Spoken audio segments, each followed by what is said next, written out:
Hi hello. ഞാനിന്ന് കുക്കറിലൊരു പെട്ടെന്നൊരു നെയ്ച്ചോറുണ്ടാക്കുന്ന ഒരു വീഡിയോ ആയിട്ടാണ് വന്നിട്ടുള്ളത്. അതിനുവേണ്ടി ഞാൻ കുക്കർ അടുപ്പത്ത് വെച്ച് ചൂടാകുമ്പോൾ അതിൻ്റെ അകത്ത് വെളിച്ചെണ്ണ ഒഴിച്ച് കുറച്ച് നെയ്യിട്ടു.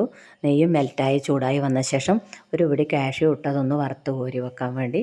അപ്പോൾ ഒരു ലൈറ്റ് ഗോൾഡ് ഷെയ്ഡാകുമ്പോൾ നമുക്ക് കാഷ്യൂ വറുത്ത് കോരി എടുക്കണം. അധികം ഡാർക്ക് കളർ ആവാൻ പാടില്ല. നിങ്ങൾക്ക് നെയ്ച്ചോറിൽ മുന്തിരി ഇടുന്നത് ഇഷ്ടമാണെങ്കിൽ ഒന്ന് മുന്തിരിയും കൂടെ വറുത്ത് കോരി വെക്കാം കേട്ടോ. ഞാൻ മുന്തിരി ഇട്ടില്ല.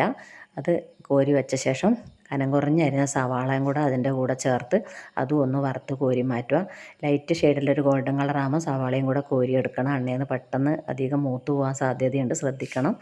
അതും കൂടെ കോരി മാറ്റിയ ശേഷം ഞാൻ കൈമാ റൈസാണ് നെയ്ച്ചോറുണ്ടാക്കുന്നത്. ഞാൻ അതിനു വേണ്ടി അരി വെള്ളത്തിലിട്ട് അരിപ്പയിൽ വെള്ളം ഊറ്റാൻ വേണ്ടി വെച്ചിട്ടുണ്ടായിരുന്നു. അപ്പോൾ വെള്ളം ഊറ്റി അരി ഇതിൻ്റെ കൂടെ ചേർത്ത് ഒരു 5-6 പ്രാവശ്യം ഒന്ന് സ്പൂണ് വെച്ച് ഇളക്കി കൊടുത്തു. ഇളക്കി കൊടുത്ത ശേഷം ഈ അരി വേവേണ്ട ആവശ്യത്തിനുള്ള വെള്ളം ഞാൻ തിളപ്പിക്കാൻ വെച്ചിട്ടുണ്ടായിരുന്നു. അത് തിളച്ച വെള്ളം ഞാൻ അരിയിലേക്ക് ചേർത്ത് കൊടുത്തു. ഒരു ഗ്ലാസ് അരിക്ക് 1.5 ഗ്ലാസ് കൃത്യം അളന്നിട്ടൊഴിച്ചാൽ കറക്റ്റ് വേവായിരിക്കും. അങ്ങനെ ഞാൻ ഒഴിച്ചത്. അങ്ങനെ ഒഴിച്ച ശേഷം അതിൻ്റെ അകത്ത് ഞാൻ ഒരു കഷ്ണം പട്ടയിട്ടു, 2 ഗ്രാമ്പും ഇട്ടു, ഒരു സ്റ്റാർ അനീസും കൂടി ഇട്ട് ആവശ്യത്തിന് ഉപ്പും ഇട്ട് ഒന്നും കൂടെ ഇളക്കി ഉപ്പ് കറക്റ്റാണെന്ന് നോക്കി ഒരു ചെറിയ കഷ്ണം ചെറുനാരങ്ങയും കൂടെ പിഴിഞ്ഞൊഴിച്ചു.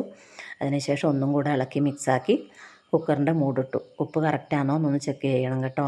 അതിനുശേഷം കുക്കറിൻ്റെ മൂടിട്ട് 2 വിസിലിട്ടാൽ നമ്മൾ നെയ്ച്ചോറ് റെഡിയായി. അത്രയേ ഉള്ളൂ, പെട്ടെന്ന് നമുക്ക് ഉണ്ടാക്കാൻ പറ്റും ഞാൻ കുക്കറിൽ.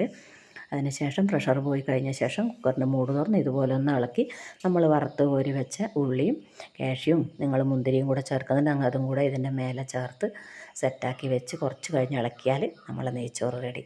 ഓക്കെ.